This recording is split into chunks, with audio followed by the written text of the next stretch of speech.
Ex-DOJ attorney George Higginbotham testifies in Pras Michel trial about WenguiMiles. Everything you need to know.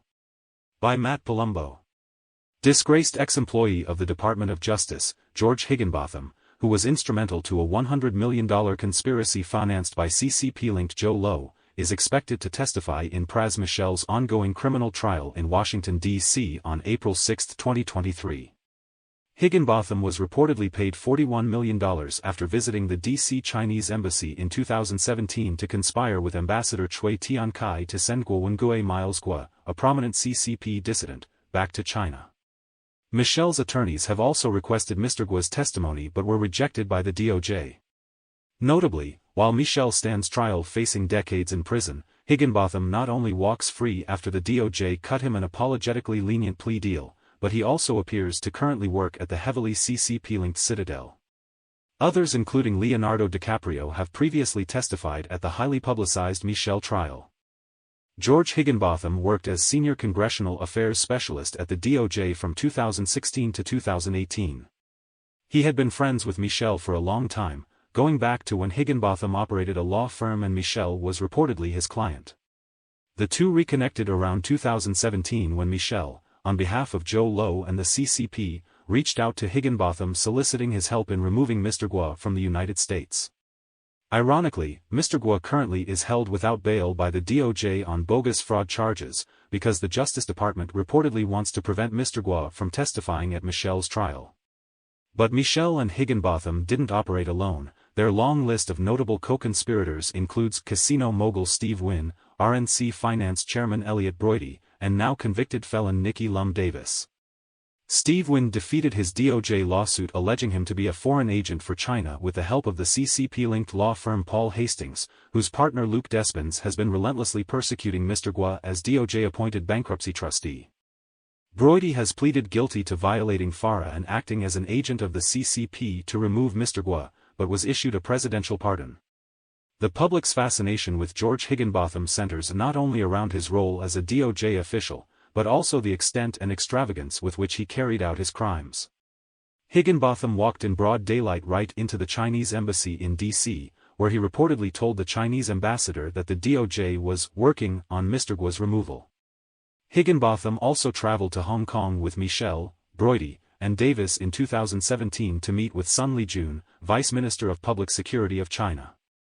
According to sources familiar with the trip, once the group arrived in Hong Kong, they were told that Minister Sun wanted to meet in Shenzhen instead.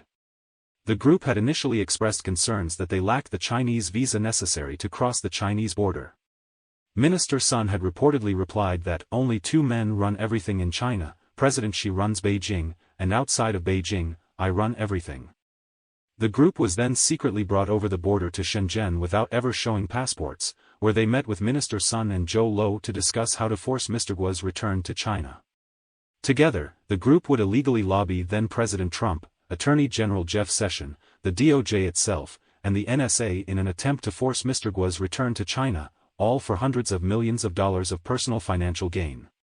In Steve Wynn's court filing, it was revealed that when President Xi visits President Trump in 2017, she personally requested Mr. Guo's return to China, offering even new assistance packages for North Korea in return.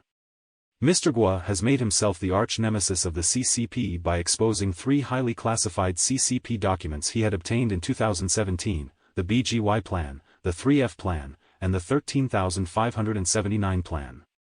Mr. Guo's recent arrest, on March 15, and the prosecutor's argument that Mr. Guo might face deportation to China, makes one wonder if Higginbotham's involvement in 2017 had anything to do with Mr. Guo's current criminal fraud charges, which many experts have commented as bogus and lacking substance. Specifically, of the 5,500-plus alleged harmed investors, the prosecution has identified exactly 0 of them as victims. In fact, according to independent research, there are only 4 GTV investors who have ever publicly filed complaints against Guo, one of whom recently came out and admitted that he was forced to file such accusations by Chinese authorities and was given step-by-step filing instructions by policemen. This amounts to 0.05% of the investor base, practically a rounding error. If the DOJ does not make an effort to sugarcoat Higginbotham's testimony at Michel's trial, which many has suspected the department might do in the interest of protecting one of their own, then we can expect to hear from Higginbotham the details of his peculiar trips to China and Chinese embassy in 2017.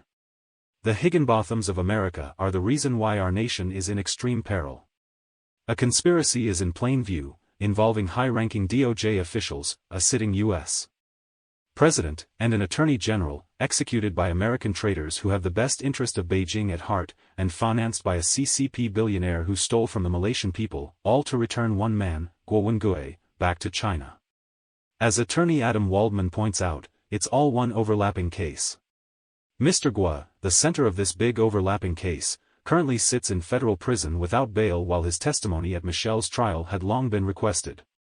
It's about damn time, free Miles Guo and let him testify.